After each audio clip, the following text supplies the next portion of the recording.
Assalamualaikum warahmatullahi wabarakatuh.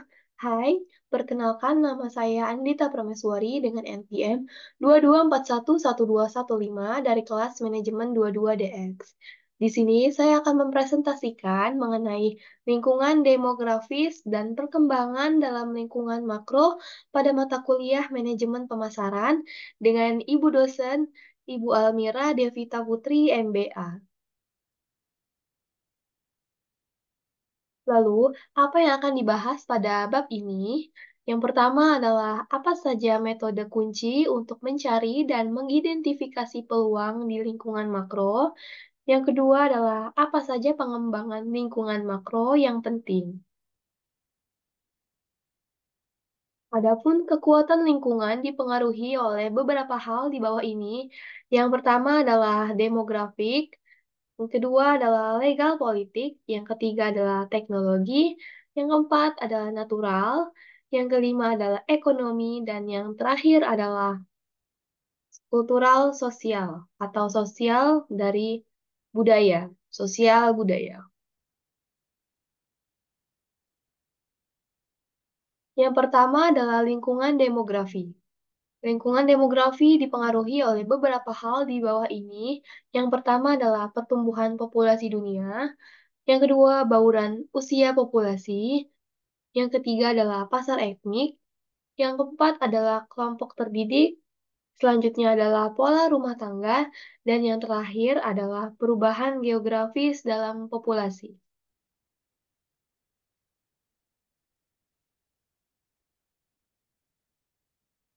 Yang kedua adalah lingkungan ekonomi. Daya beli akan mempengaruhi tingkat pembelian masyarakat, yaitu pemasar harus memperhatikan hal-hal di bawah ini. Yang pertama adalah distribusi pendapatan.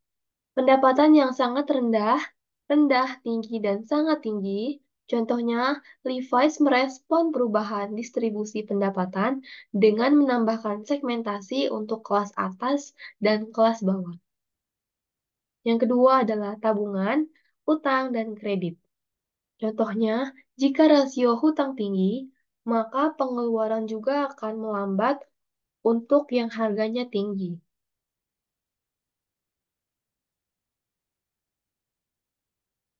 Resesi.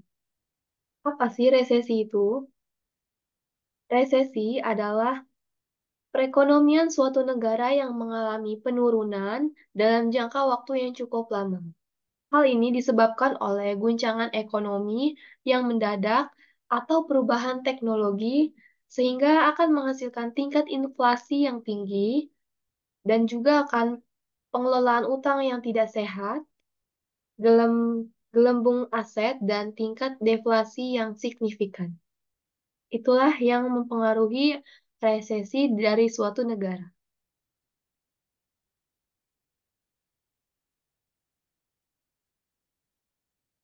Yang ketiga adalah lingkungan sosial budaya.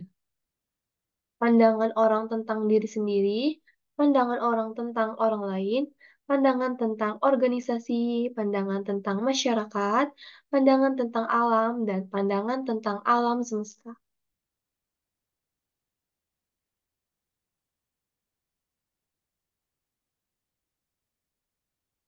Selanjutnya adalah pandangan masyarakat.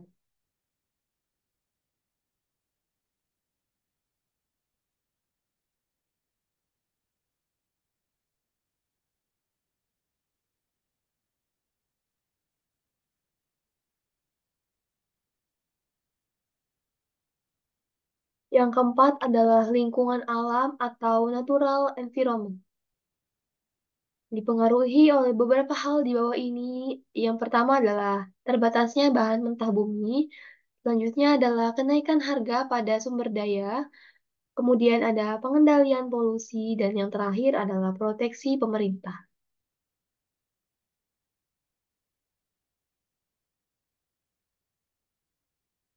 Di bawah ini adalah consumer environmental segment.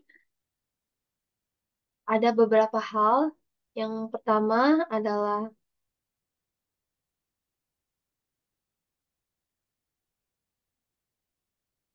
hijau biru sejati. mencapai 30%. Kemudian ada greenback hijau, di sini adalah 10%. Selanjutnya adalah kecambah, di sini ada 26%. Dan selanjutnya glosur, di sini terdapat 15%. Dan apatik atau apatis, di sini terdapat 18%. Yang dimulai dari pemimpin dan aktivis lingkungan atau true blue green hingga apatis tidak mengkhawatirkan lingkungan.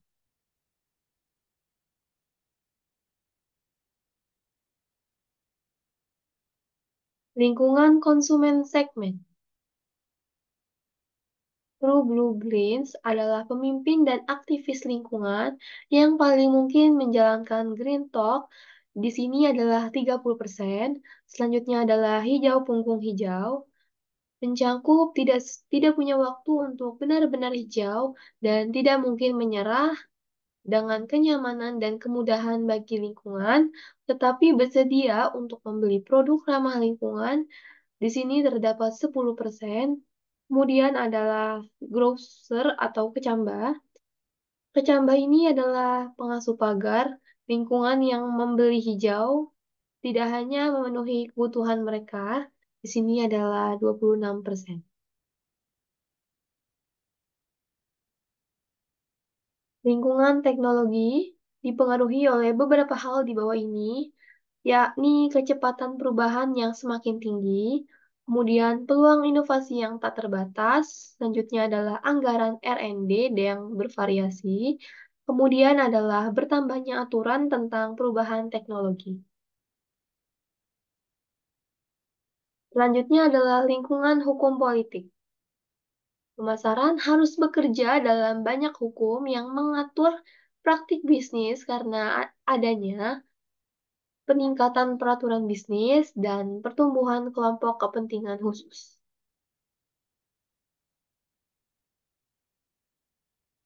Selanjutnya adalah pengukuran permintaan pasar.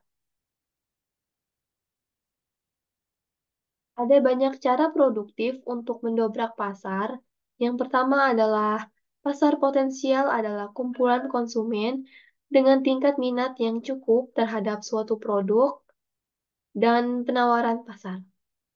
Namun, minat mereka tidak cukup untuk menentukan pasar kecuali mereka juga harus memiliki pendapatan yang cukup dan akses ke produk. Selanjutnya adalah pasar yang tersedia adalah kumpulan konsumen yang memiliki minat, pendapatan, dan akses ke penawaran tertentu. Perusahaan atau pemerintah dapat membatasi penjualan untuk kelompok tertentu, negara bagian tertentu yang mungkin melarang penjualan sepeda motor kepada siapapun yang berusia di bawah 21 tahun atau orang dewasa yang memenuhi syarat, merupakan pasar yang tersedia yang mempengaruhi syarat konsumen yang memiliki minat, pendapat, akses, dan kualifikasi untuk pasar. Selanjutnya adalah target pasar. Target pasar adalah bagian dari pasar yang tersedia dan memenuhi syarat yang diputuskan perusahaan untuk mengejar. Perusahaan mungkin memusatkan upaya pemasaran dan distribusinya kepada pantai timur. Dan selanjutnya adalah pasar yang ditembus adalah kumpulan konsumen yang membeli perusahaan dan produk tersebut.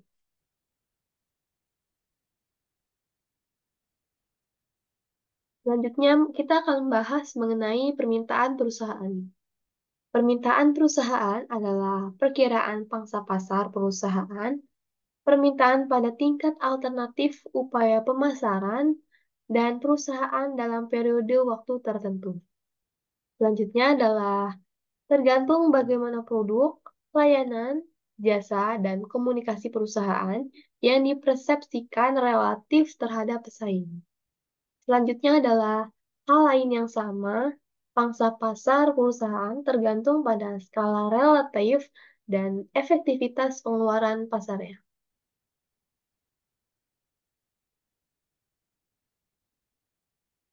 Selanjutnya adalah permintaan masa depan.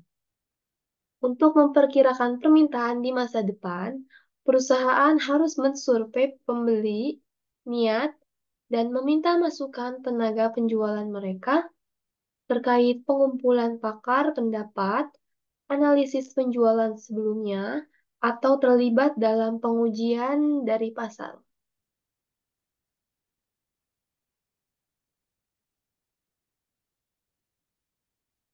Sekian presentasi hari ini. Terima kasih. Wassalamualaikum warahmatullahi wabarakatuh.